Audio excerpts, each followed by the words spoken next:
Welcome to NTD Evening News. Our top story tonight, President Trump unveils $12 billion in aid for farmers. The announcement comes a day before he's expected to travel to Pennsylvania to tout his economic record. When does the president have the authority to fire the head of a government agency? A U.S. Supreme Court case gets off the ground today. Jason Blair has the details. Acting U.S. Attorney Alina Habba steps down after a federal court disqualifies her. What she says about the court ruling and her plans for the future.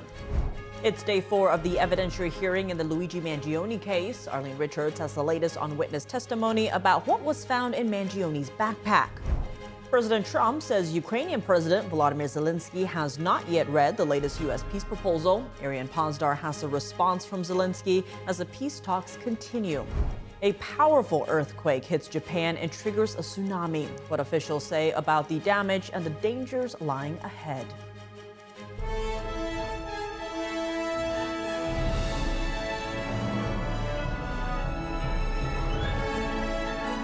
This is NTD Evening News, live from our global headquarters in New York City. Here's Tiffany Meyer.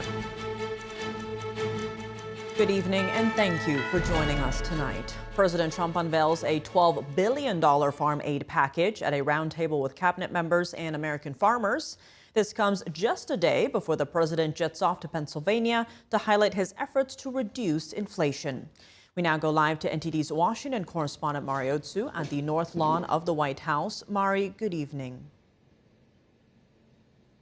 Tiff, good evening. Yes, President Trump today announced that $12 billion farmer aid package here in the cabinet room alongside farmers of corn, soybean, cattle, and other industries. He said that an initial $11 billion will target farmers of row crops. Then an additional $1 billion is still being sorted out for specialty crops. The aid will be given through one-time bridge payments under the Department of Agriculture's new program called the Farmer Bridge Assistance Program.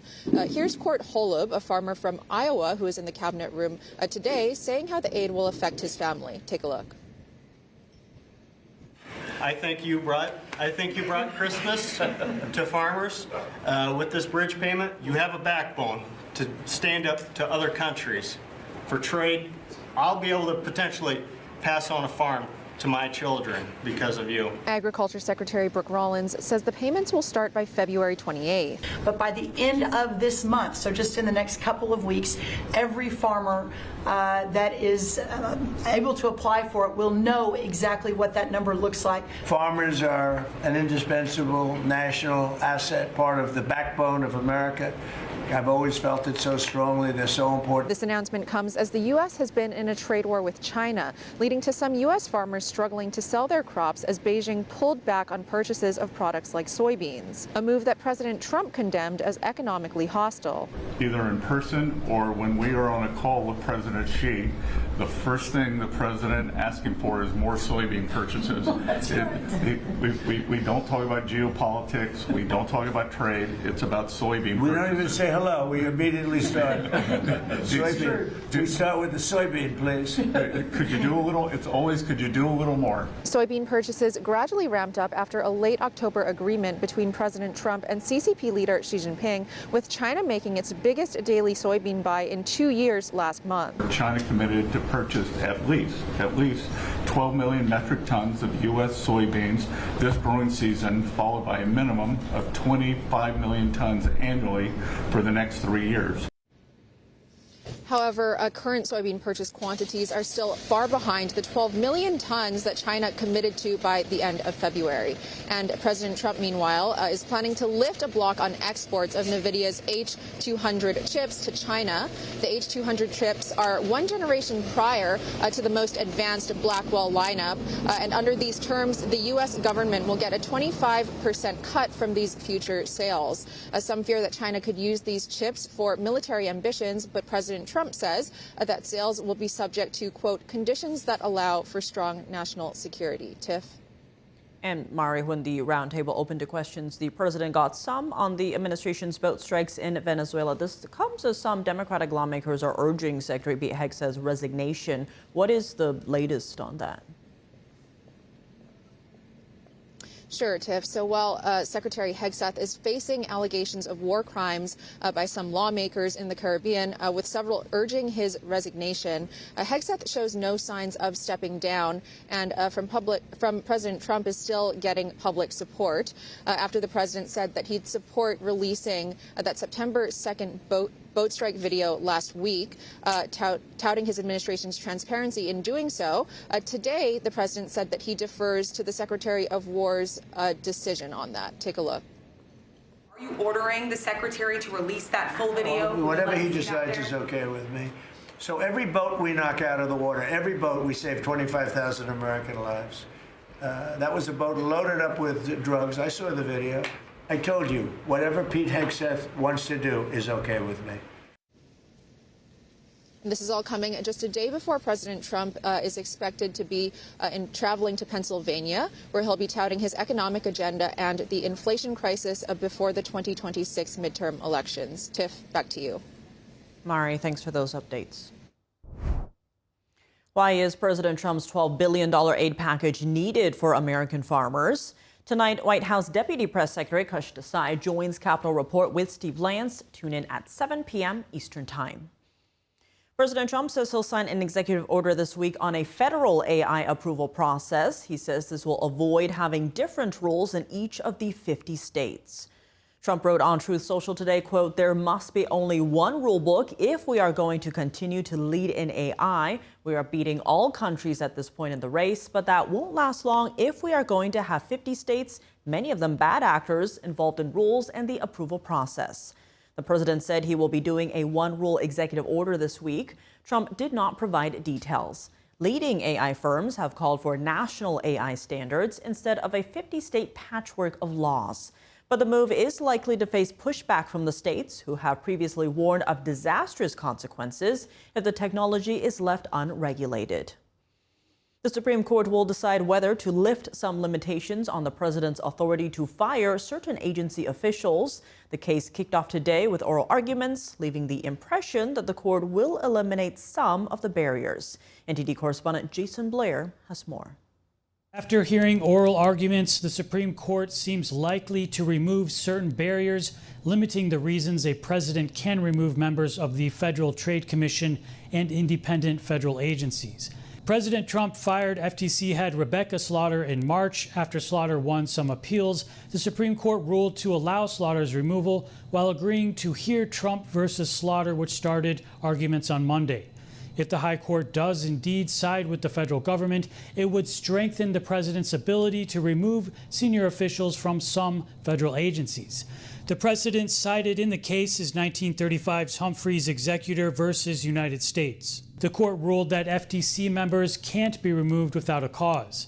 Chief Justice John Roberts suggested that a 2020 case, See the Law versus Consumer Financial Protection Bureau, had hollowed out the decision in Humphrey's Executor. Roberts indicated that Slaughter's attorney, Amit Agarwal, should switch to using a different precedent to support his case. The one thing See the Law made pretty clear, I think, is that Humphrey's Executor is just a dried husk of whatever people used to think it was, because in the opinion itself, it described the powers of the agency it was talking about, and they're vanishingly insignificant, has nothing to do with what the FTC looks like today. Some of the other justices also seem skeptical of limits that Slaughter attempted to impose on Trump's executive authority.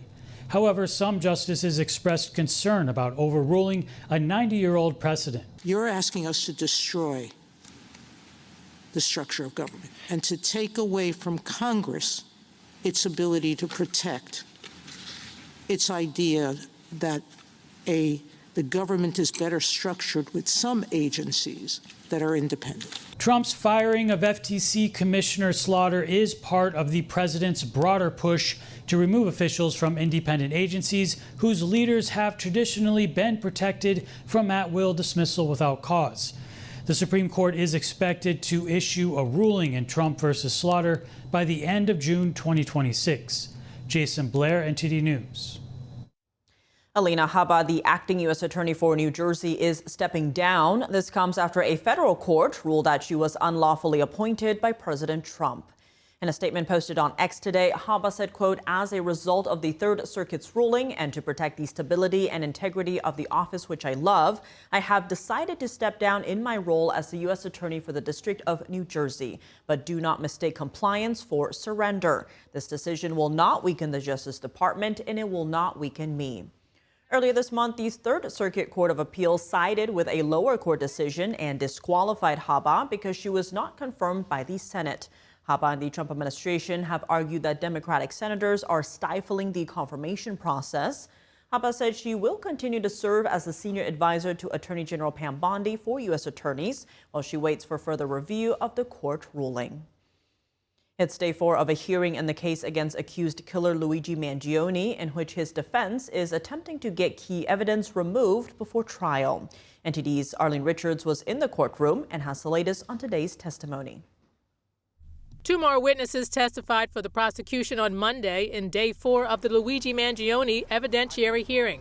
Nicole Smith, first assistant district attorney for Blair County, Pennsylvania, took the stand Monday morning. She provided testimony on when Mangione's backpack was searched and what items Altoona, Pennsylvania police lawfully seized. The defense is contending that the search was conducted unlawfully because police didn't have a warrant. Smith said an officer on the scene contacted her to get approval for the charges of forgery and tampering with regard to the fake driver's license Mangione gave to police. Once he got the approval, the officer placed Mangione under arrest. Smith said the officer told her that Mangione may be the person that New York police were looking for in the shooting of Brian Thompson, the United Healthcare CEO, and that this approval was necessary because they would eventually have to transfer the evidence to New York police. She said once Mangione was placed under arrest, Pennsylvania law allows them to search any property on his person and in his bags. Smith also explained the difference between contraband evidence and inventory evidence. Contraband would include items like a gun and ammunition, whereas inventory is items like clothing, notebooks, and food. The contraband could be seized and not returned to the backpack. Inventory items were returned to the backpack and transported with Mangione to the corrections facility where he was ultimately placed. The defense did not cross-examine Smith. Officer Christy Wasser conducted the search of the backpack. She testified that she didn't begin the search until after Mangione was officially handcuffed and placed under arrest. She called it a search incident to arrest, which includes the person and the bags he had with him. She found several items, including a pocket knife and a loaf of bread. On cross-examination, Wasser testified that at least 10 officers were present when she arrived and that Mangione's backpack had been placed on a table across from him. She said 3 officers stood between Mangione and his backpack before and after the arrest, which prevented him from leaving or having access to his belongings. More witnesses are expected to be called this week. A trial date has not been set. Arlene Richards, NTD News. President Trump says Ukrainian President Volodymyr Zelenskyy has not yet read the latest U.S. peace proposal. Meanwhile, Zelenskyy says Ukraine is still waiting for detailed information on the most recent talks between the U.S. and Russia. NTD's international correspondent Ariane Pozdar has the latest. I'm a little bit disappointed that President Zelenskyy hasn't yet read the proposal. That was as of a few hours ago. His people love it, but he hasn't. Russia's fine with it. President Trump on Sunday saying Ukrainian President Zelenskyy hasn't yet read the latest peace proposal. Meanwhile, Zelenskyy says Ukraine is still waiting for detailed information on the last talks in Russia. I expect detailed information from them on everything that was said to the American envoys in Moscow and on the nuances the Americans are prepared to modify in negotiations with us and with the Russians. Have you read the peace plan, Mr. President?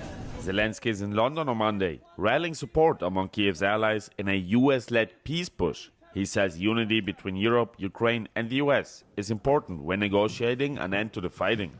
Things which are very important for today, I think unity between Europe and Ukraine, and also unity between Europe, Ukraine and the United States. There are some things which we can't manage without Americans, things which we can't manage without Europe. And that's why we need to make some important decisions. At the meeting, French President Emmanuel Macron said Russia's economy is starting to suffer after the latest round of sanctions. Meanwhile, German Chancellor Friedrich Merz said he's skeptical about certain aspects of the US position on ending the war. But Merz didn't give any further details on his stance. Moscow says it is open to negotiations and blames Kiev and the West for blocking peace. But Ukraine and its allies say Russia is stalling and using diplomacy to entrench its gains. And Russian President Vladimir Putin says his country will focus on strengthening the defense of a Russia-dominated military alliance. This comes as Moscow prepares to take the rotating leading chair of the Collective Security Treaty Organization, or CSTO.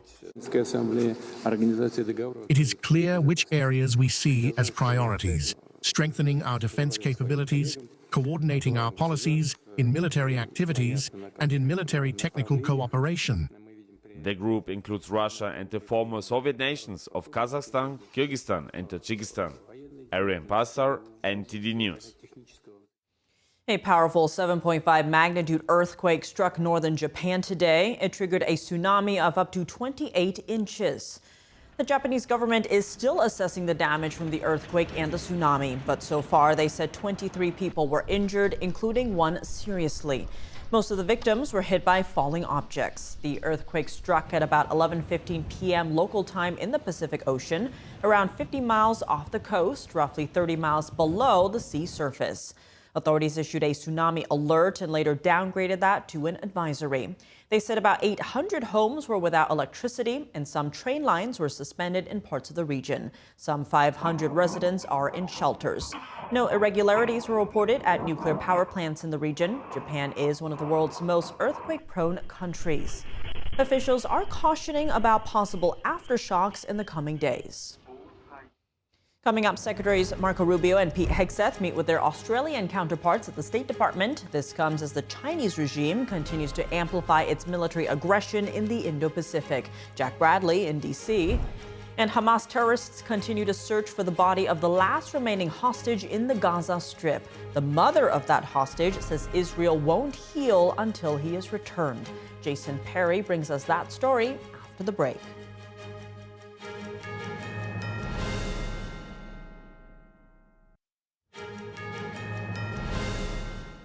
Welcome back. I'm Tiffany Meyer. On Capitol Hill, a vote this week to make changes to the Department of War. Lawmakers this weekend unveiled the final defense bill that aims to lock in President Trump's agenda. NTD's Melina Weiskup has the takeaways. This year's bill will codify 15 of President Trump's War Department-related executive orders. One of the most important pieces of legislation that we do every year, and it fits in very consistently with the President's Peace Through Strength agenda.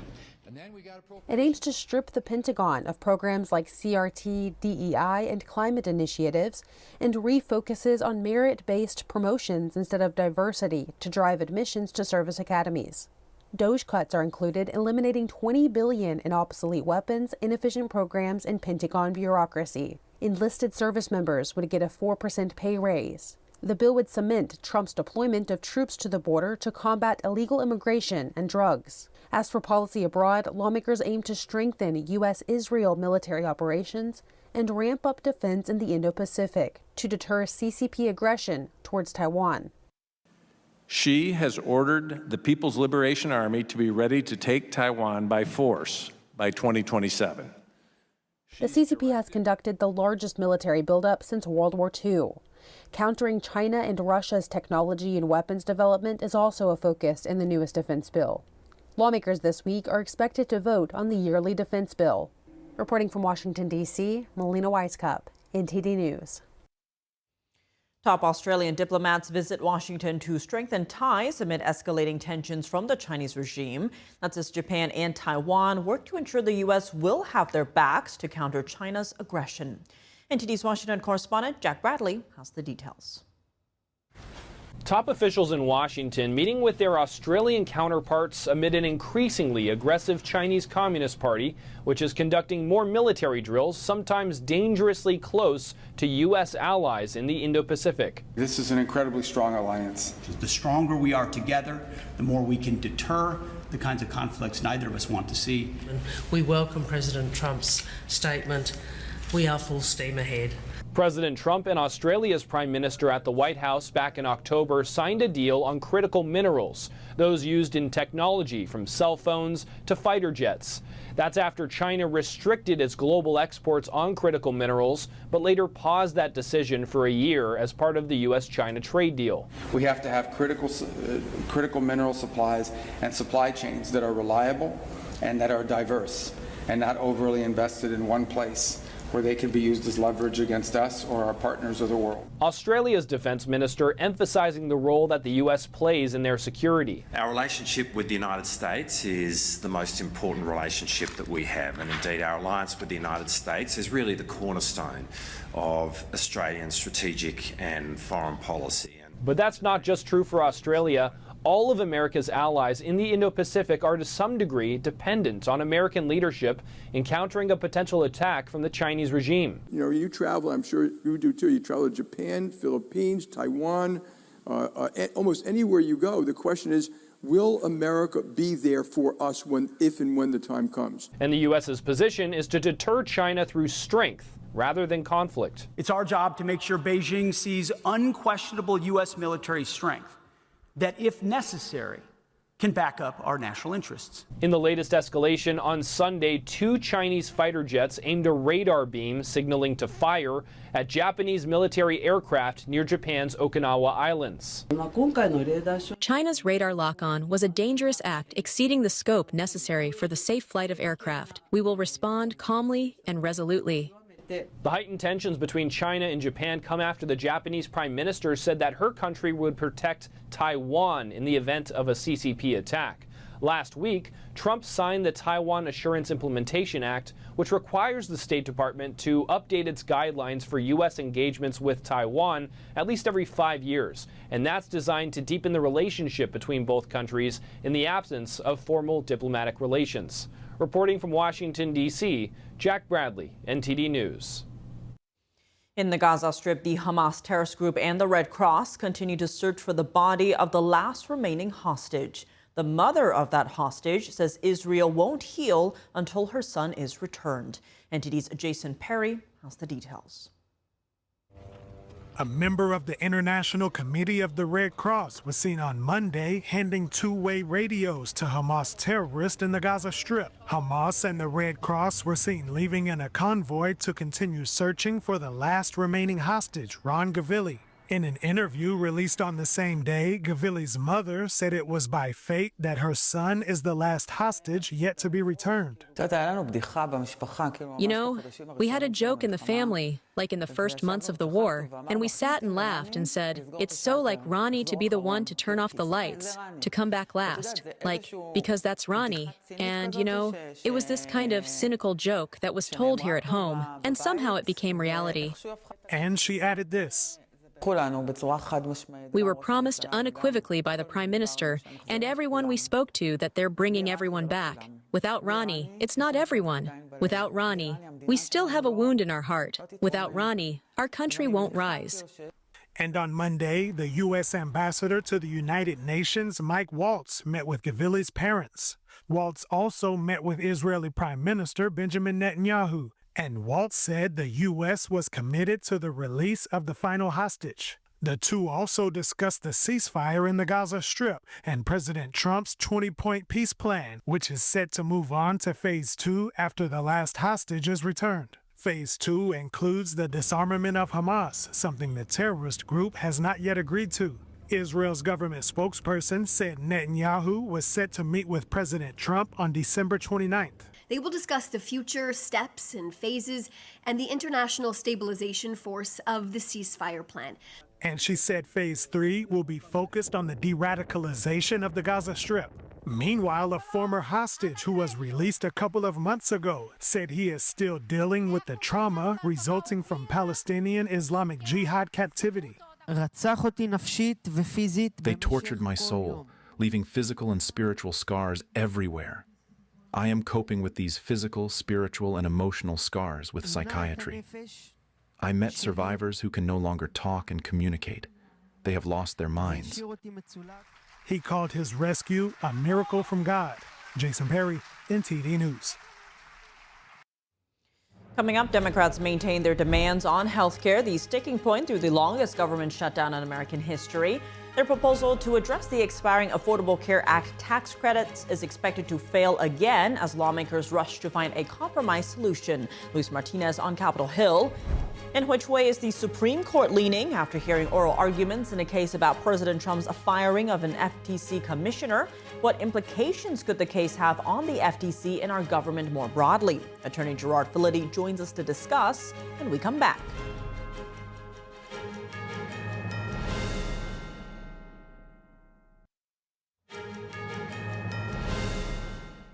Welcome back. I'm Tiffany Meyer. The Supreme Court today appeared ready to side with President Trump on the firing of a member of the Federal Trade Commission.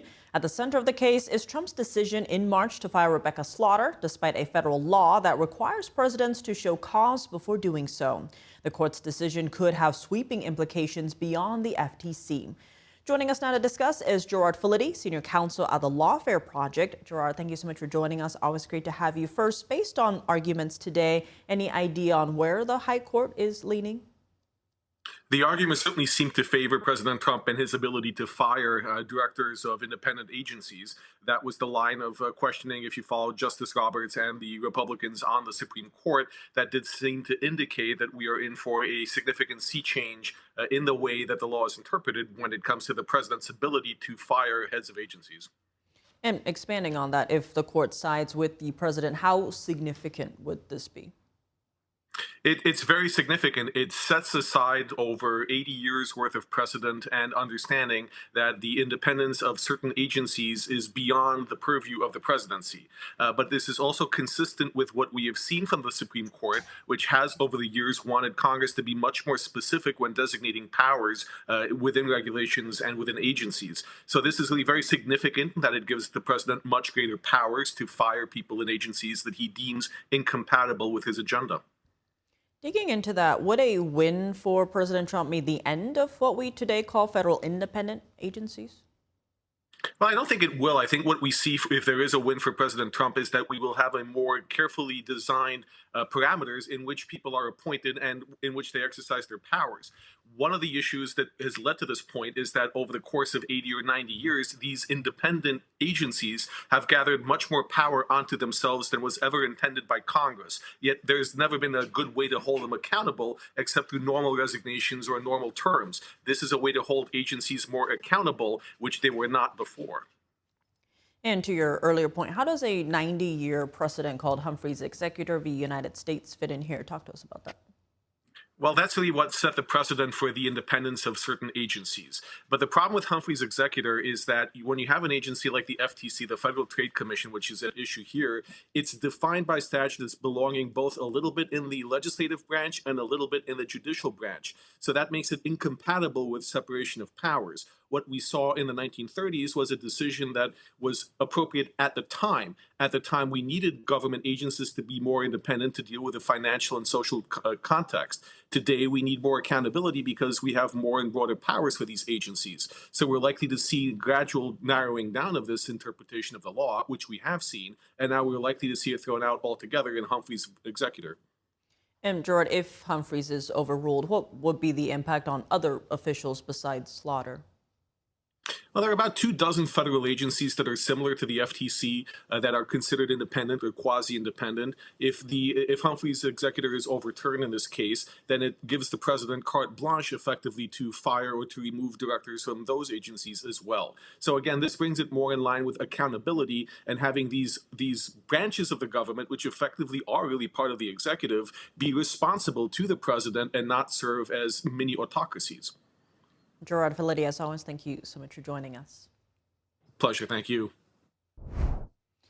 Congress will hold its first vote this week on a series of proposals to address the expiring ACA healthcare tax credits. Our Washington correspondent Luis Martinez has the details.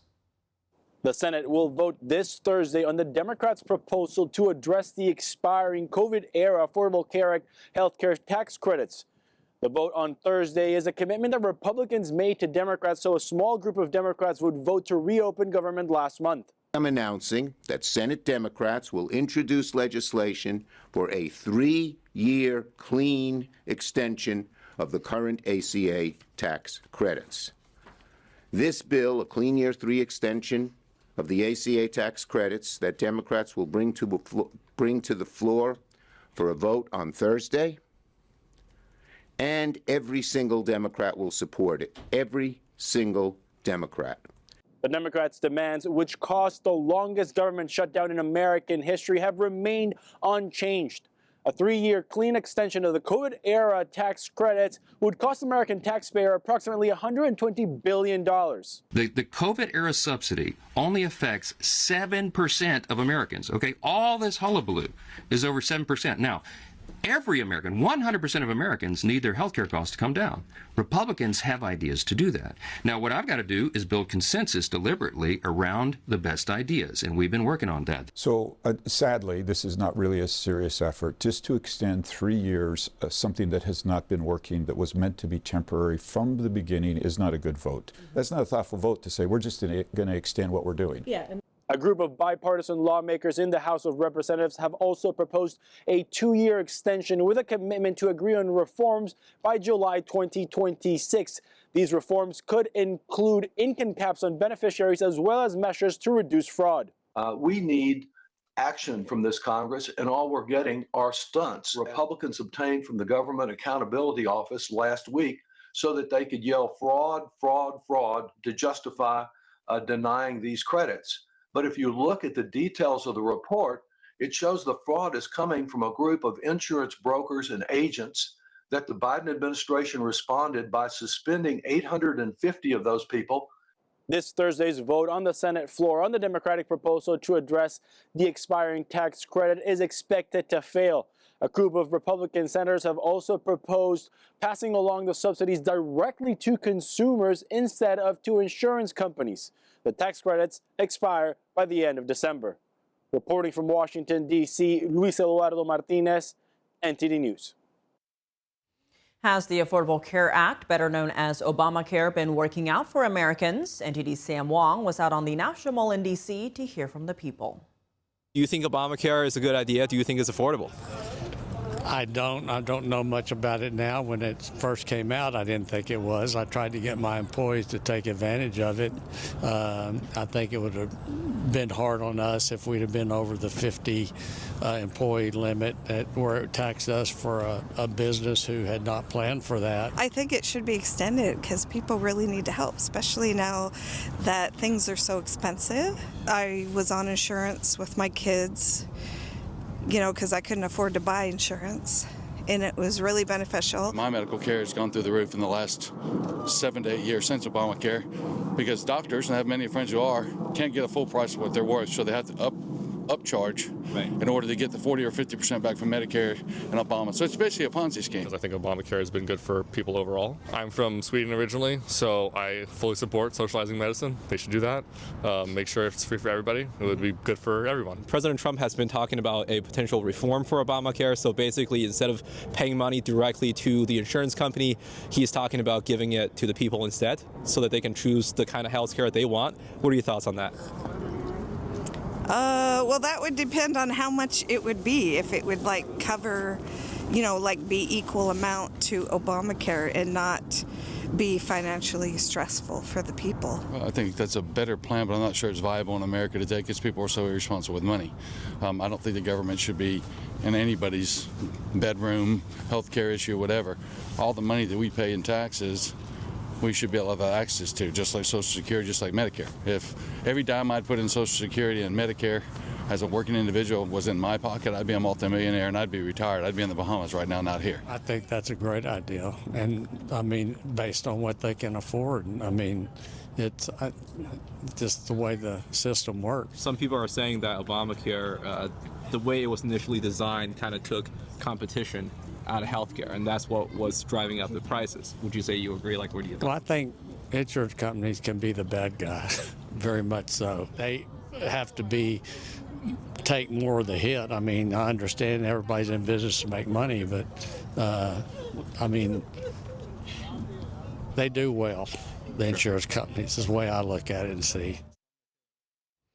Former Democratic Congressman Colin Allred is ending his U.S. Senate bid in Texas. He'll instead run for the newly drawn 33rd Congressional District. His announcement came just hours before the state's filing deadline, reshaping the Democratic primary landscape. Allred said he concluded that a tough Democratic Senate primary and possible runoff could weaken the party heading into a high-stakes general election.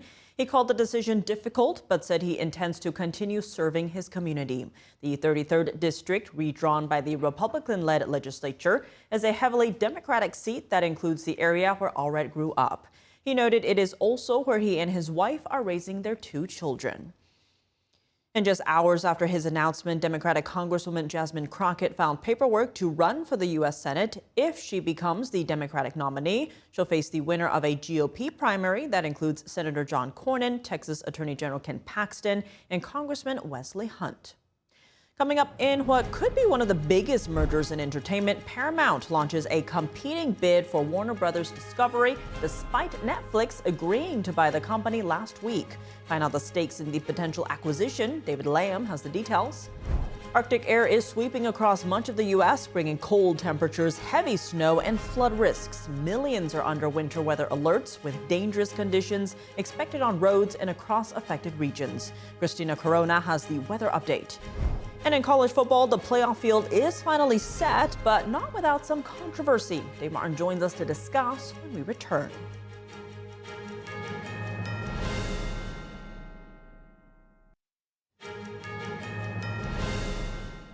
Welcome back. I'm Tiffany Meyer, and what could reshape the entertainment industry, Paramount is stepping in with a competing bid as Netflix attempts to acquire Warner Brothers Discovery.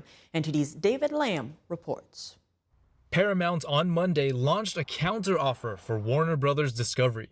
This after top Warner managers agreed to a $72 billion deal with Netflix to sell Warner Brothers' TV, film studios, and streaming division for $27.75 per share.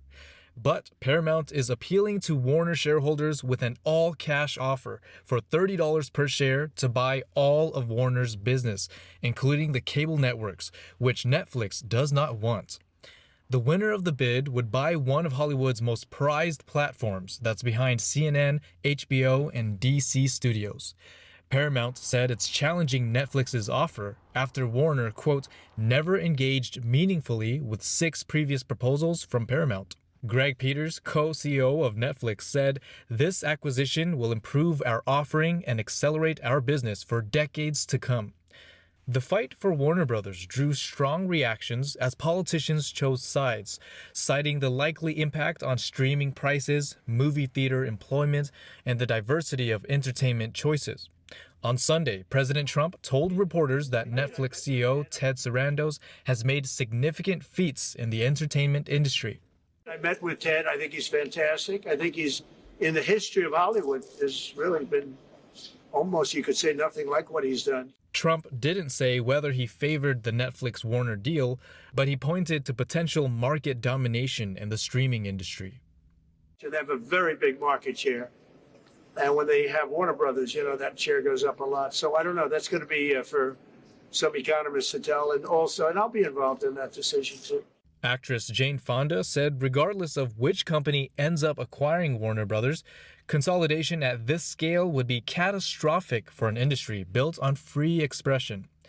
If Warner goes through with the Netflix agreement and the government regulators approve the deal, the transaction could be completed in the next year to year and a half. David Lamb, NTD News, California. The U.S. is bracing for a surge of Arctic cold. Frigid temperatures and snow are creating hazardous travel from the Midwest to the Northeast, while millions are under alerts for flooding, snow, and other winter hazards. NTD's Christina Corona has the details.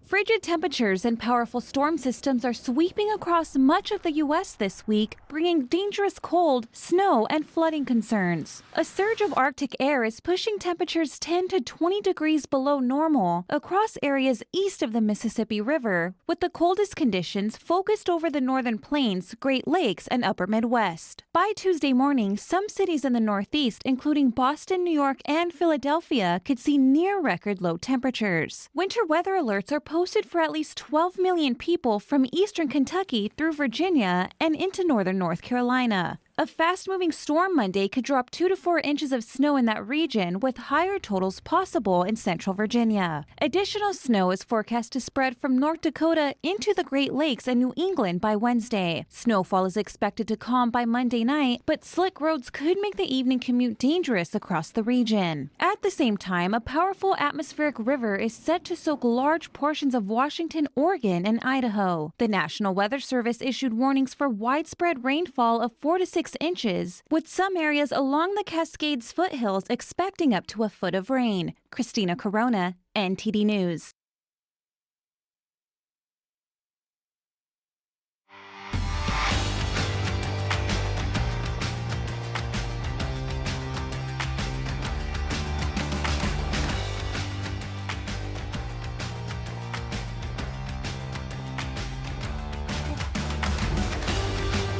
Now for your sports news, we're joined by NTD's Dave Martin. Dave, we have baseball, basketball, and NFL news, but let's start in college football as the playoff field was announced yesterday, not without some controversy, though. What did you make of Notre Dame being left out? You know, I was pretty surprised, of course, but I'll say this. I mean, the playoff committee had a near impossible task of choosing 2 out of Miami, Alabama, and Notre Dame.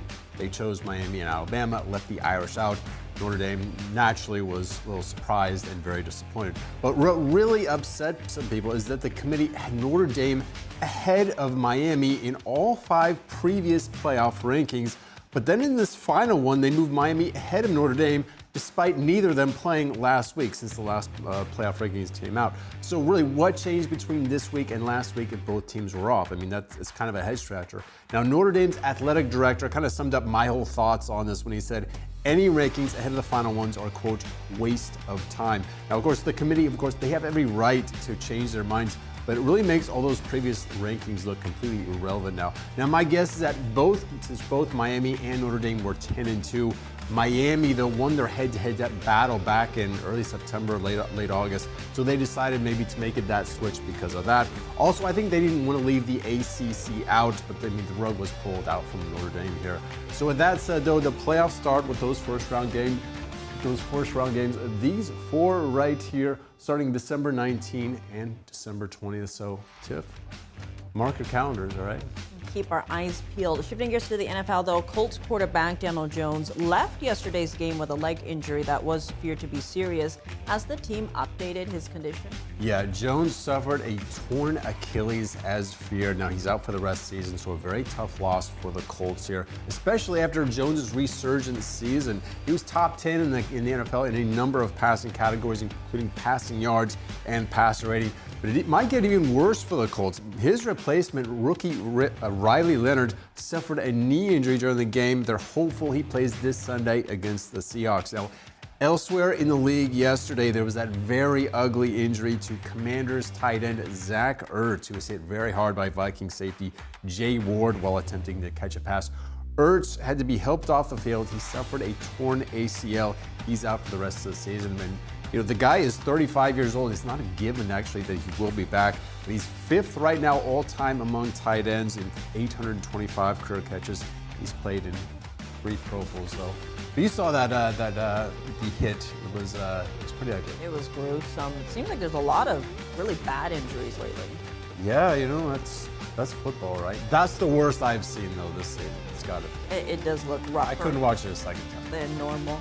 Moving to college basketball news, though, Arizona replaced Purdue as the #1 team in the country. Yeah, Wildcats are 9-0, one of 6 unranked teams out there who are undefeated. And personally, I think you can make a case for several of them to be #1. Now, Michigan, which is #2 right now, they're 8-0. Their average margin of victory is 28 points per game. I mean, that is a lot. Now, they won that Players Era Festival a couple weeks ago by blowing out San Diego State, Auburn, and Gonzaga by a combined 110 points. That's an average of 33 per game there. Even 4th-ranked Iowa State probably has a case for #1. They beat #1, or previous #1, Purdue Saturday by 23 points. It was at Purdue as well. That tied for the biggest home loss ever by an AP #1 team, and they are 9-0, Iowa State is. Now, as far as the schedule goes, this weekend we have a couple more top 25 showdowns, including tomorrow night, 18th-ranked Florida takes on #5 UConn in the Jimmy V Classic. And we got several more on Saturday. #17 Arkansas plays 16th-ranked Texas Tech. 23rd ranked Nebraska faces number 13 Illinois. 25th ranked UCLA faces number 8 Gonzaga. That's always a good matchup. And finally, new number 1 Arizona plays 12th ranked Alabama in Birmingham this Saturday. So, Tiff, I can tell you're already excited for these games.